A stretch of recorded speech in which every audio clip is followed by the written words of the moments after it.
watch 'em all, gotta watch 'em all. Pokemon.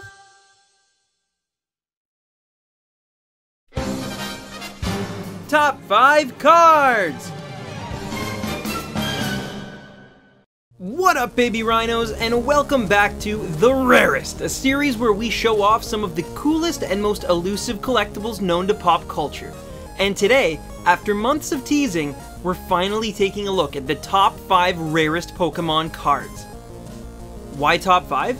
Well, it's because realistically, Pokemon cards just don't fetch a ton of money these days, minus a select few. And although I could go on about Shining and Gold Star cards all day, there's no one that really stands out. In fact, it really is just a few purposely limited cards and defects that fetch buckets of money. So with that out of the way, let's get into it. These are the rarest Pokemon— Wait, Stan! Oh, if it isn't our talented music producer, Arcane Toaster. What's up? You're not going to discuss the card game itself, are you? No, definitely not.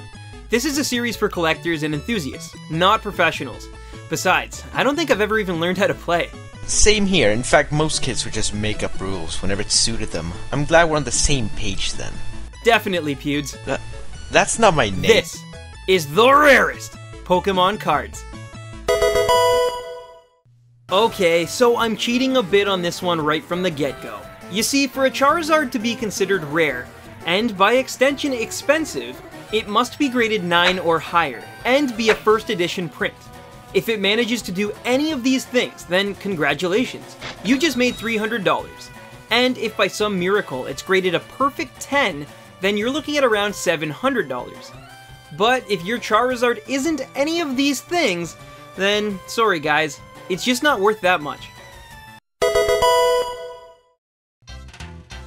As the precursor to the Pokemon World Championships, the Tropical Mega Battle was an early global tournament held annually. And like the best Pokemon tournaments of today, the winning prizes were custom-designed one-offs. This particular competition featured only 12 Tropical Mega Battle 2001 cards given to winners, and of course nowadays these trophies have become quite valuable. A mint condition version of this Japanese card far fetches around $10,000 USD, but even a less than perfect version can sell for $5,000 due to how limited the run was. Either way, it may not be as epic as that famous Charizard, but it is worth significantly more. Finally, we have our first misprint. Well, I guess planned misprint would be a better term. The pre-release Raichu card makes number 3 on this list, and for a great reason. Not only is it a part of the oldest set of Pokemon cards, but there's also only between 10 to 15 known worldwide, which obviously just adds to their rarity.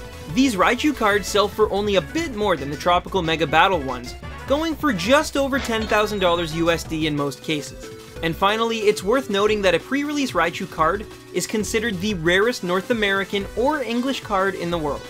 Personally, I'm just glad Raichu finally has something over his pre-evolution. Take that, Pikachu.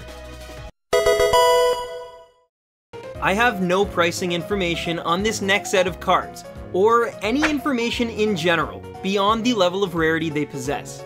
The numbers 1, 2, and 3 trainers cards were awarded to the top 3 finishers in early Pokemon TGC tournaments. No one's really sure how many of these even exist, but we do know that they guaranteed the winners re-entry into the World Championships for the following year. Other than that, these ones are definitely the greatest mystery of the Pokemon card game, and I'd love to see what one could potentially be worth.